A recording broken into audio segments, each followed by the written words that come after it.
Sir वो कौन सा एक प्रोग्राम ऐसा है जिसके थ्रू बगैर एजुकेशन और आइल्स के आपकी फैमिली समेत आपका बिजनेस कनाडा मूव कर सकता है? Thank you ji, thank you ji. ये क्वेश्चन बहुत सारे क्लाइंट्स का है। 90% क्लाइंट्स का ये क्वेश्चन होता है। कनाडा का ड्रीम भी होता है उनका, और रिफ्यूज़ल भी ले चुके होते हैं। बिल्कुल। और कोई ऑप्शन भी उनके पास नहीं होता। सो आपको पता है, हम लास्ट 10 ईयर से कनाडा की इमिग्रेशन को देख रहे हैं। इन पाकिस्तान भी, कनाडा में भी हम लॉयर हैं।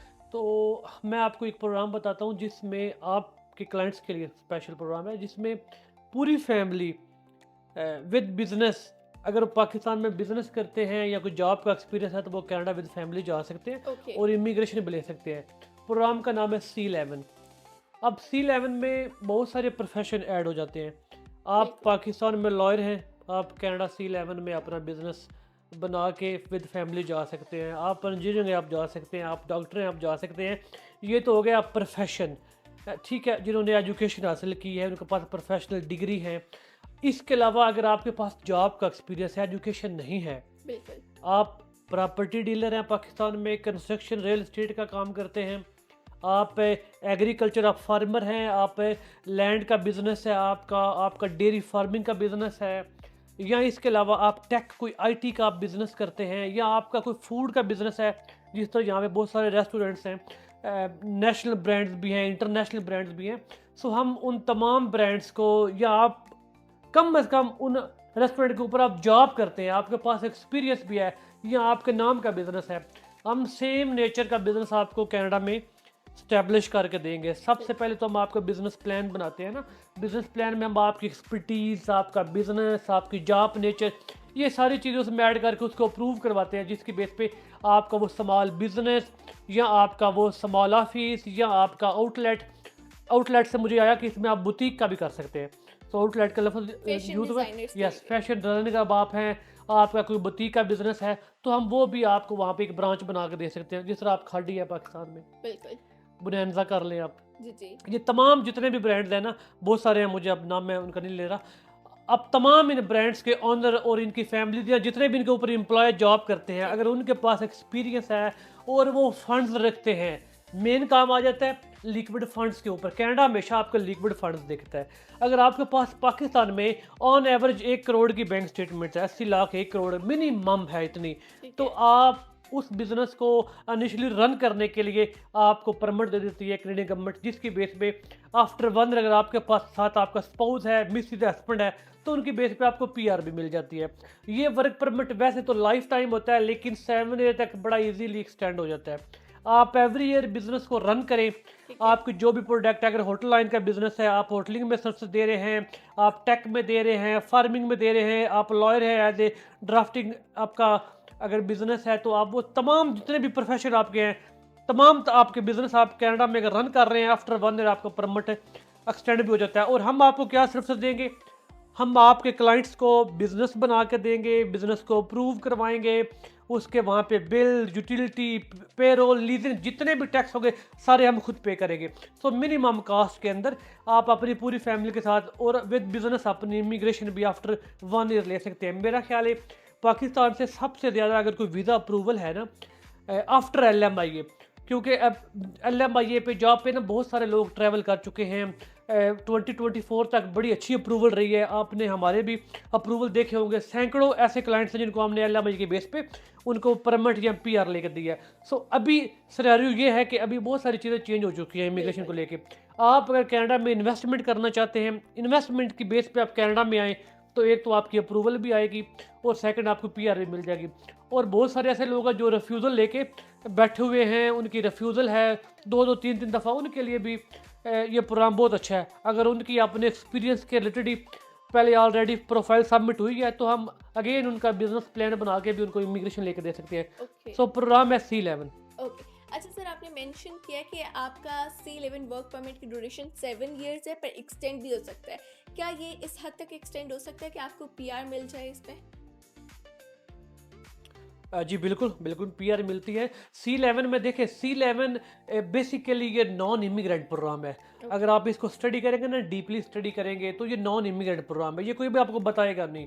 लेकिन आप इसकी बेस पे PR ले सकते हैं। आप देखिए, अगर आप विद फैमिली आप मूव हो गए हैं, आपकी मिसेज या हस्बैंड आपके साथ हैं, उनके पास होगा ओपन परमिट। जी। वो कनाडा में कोई भी जॉब करेंगे, ठीक है, वो जॉब ऑफर उनके पास होगी, वो कुछ जॉब करेंगे, उस जॉब के आफ्टर 1 ईयर उनको इमिग्रेशन मिलेगी, तो आपकी पूरी फैमिली को इमिग्रेशन मिल जाएगी।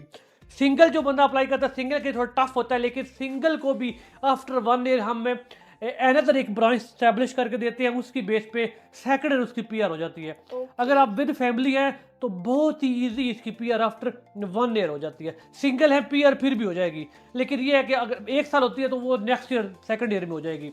लेकिन आपकी मिसेज हस्बैंड साथ है तो आफ्टर 1 ईयर 12 मंथ के बाद ही आप एलिजिबल है। ओके सर, हमारी लास्ट वीडियो पे किसी ने कमेंट किया था और उन्होंने बोला कि मेरे पास कंस्ट्रक्शन का एक्सपीरियंस है कम से कम 10 साल का, तो मेरे लिए क्या ये प्रोग्राम एलिजिबल है? क्या मैं इस प्रोग्राम में मैं कैसे मूव कर सकता हूँ कनाडा?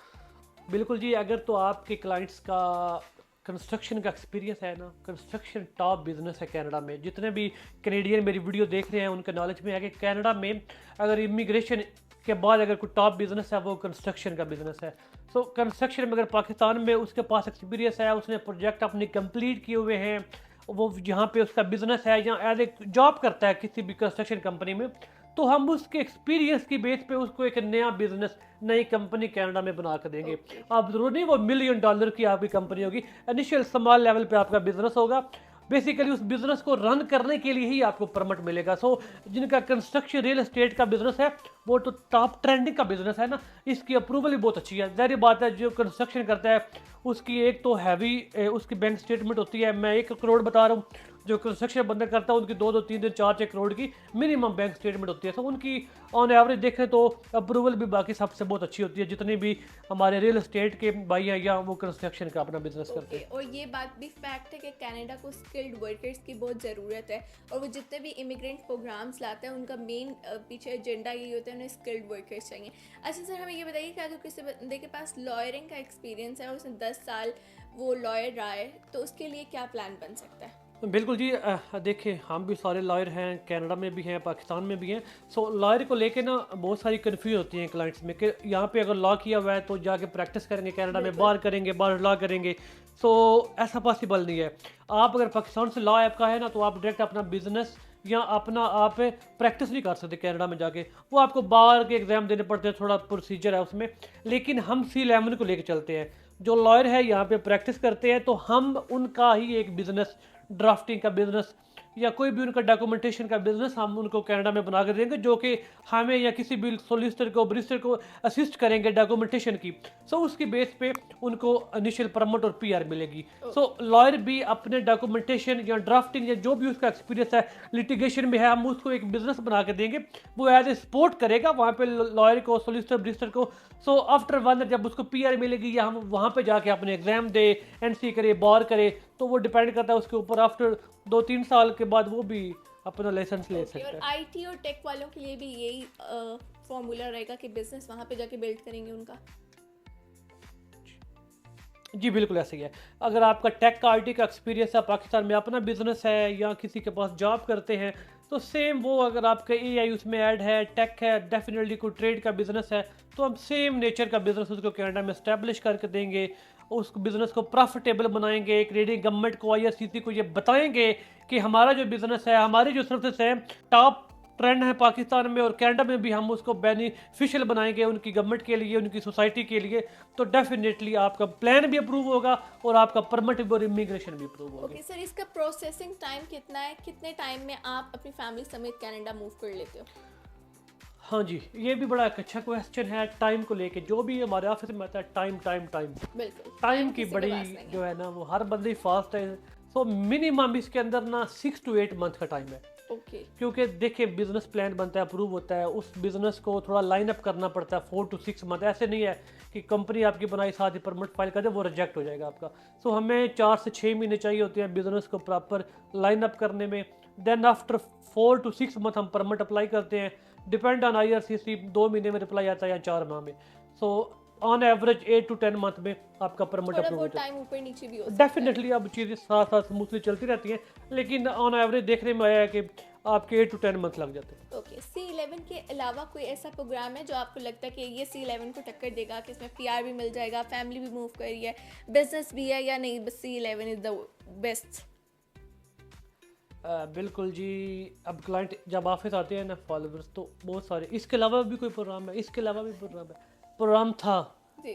था का मतलब है कि स्टार्टअप वीज़ा, ठीक है। जिन्होंने 2025 तक अपने LOS लेके PR सबमिशन करवाई हैं या बिल्कुल। करवाना चाह रहे हैं, उनके लिए तो ठीक था, क्योंकि अभी स्टार्टअप वीज़ा ऑफिशियली बंद हो क्लोज हो चुका है। तो अभी सबसे अगर अच्छा एक बिजनेस प्रोग्राम है ना, देखिए प्रोग्राम बहुत सारे लोग अप्लाई कर देते हैं, बिल्कुल। मसला ये आपको अप्रूवल भी मिले ना। जी। अप्रूवल नहीं मिलेगी तो उस प्रोग्राम का कोई बेनिफिट नहीं होगा, क्लाइंट्स को नहीं होगा, बेनिफिट नहीं होगा, बिल्कुल। कंसल्टेंट तो अपने जेब में पैसे डाल लेगा, बिल्कुल। लेकिन अगर अप्रूवल नहीं आएगी क्लाइंट को, उससे कोई बेनिफिट नहीं है।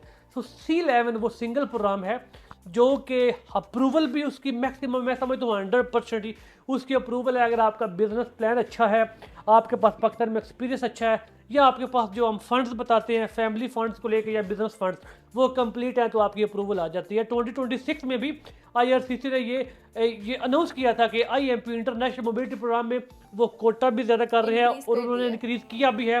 सो उससे हमें भी ये थोड़ा सा ज्यूम होता है, हम भी लास्ट 10 ईयर से जो इमिग्रेशन को देख रहे हैं, जब भी गवर्नमेंट कोई ऐसा चेंज करती है अपनी इमिग्रेशन रूल्स को, तो डेफिनेटली उस प्रोग्राम में जब कोटा लिमिट ज़्यादा होती है तो अप्रूवल्स भी ज़्यादा होती है। बिल्कुल ऐसा ही। तो मैं समझता हूँ आप किसी भी कंट्री में अगर पैसा फेंकेंगे, आप इन्वेस्टमेंट करेंगे, आप वहाँ की सोसाइटी में अपना पॉजिटिव जो है ना वो एक अपना रोल देंगे, इनपुट आप उनकी इकोनॉमी में अपना इनपुट डालेंगे, तो हर कंट्री ही आपको इमिग्रेशन या परमिट देगी। बिल्कुल ऐसा ही है। यहाँ से देख लें आप, UAE को देख लें आप, सऊदी अरेबिया को देख लें आप, पुर्तगाल को देख लें आप, माल्टा को देख लें, इन कंट्री में आप इन्वेस्टमेंट करें, आपको ऐसे वो रेजिडेंसी देते हैं।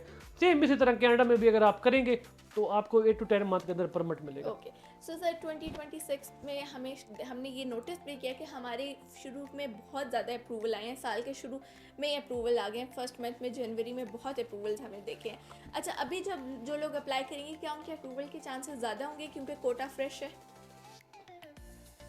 बिल्कुल जी। देखें, अगर आप अभी अपना C11 प्रोग्राम चूज़ करते हैं, अपना एक्सपीरियंस मैनेज करते हैं, हम आपका बिजनेस प्लान बनाते हैं, 4 to 6 मंथ के बाद हम उसका परमिट फाइल करते हैं, तो डेफिनेटली उसके 2026 में मैक्सिमम चांस होंगे, क्योंकि अभी उन्होंने अपना कोटा भी इंक्रीज़ किया हुआ है IMP को लेके। ये C11 या C10 ये बहुत सारे प्रोग्राम है, मैं इंशाल्लाह अपने फॉलोअर के लिए बहुत अच्छे और भी प्रोग्राम लेके आ रहा हूँ, उसके ऊपर हम वर्किंग कर रहे हैं।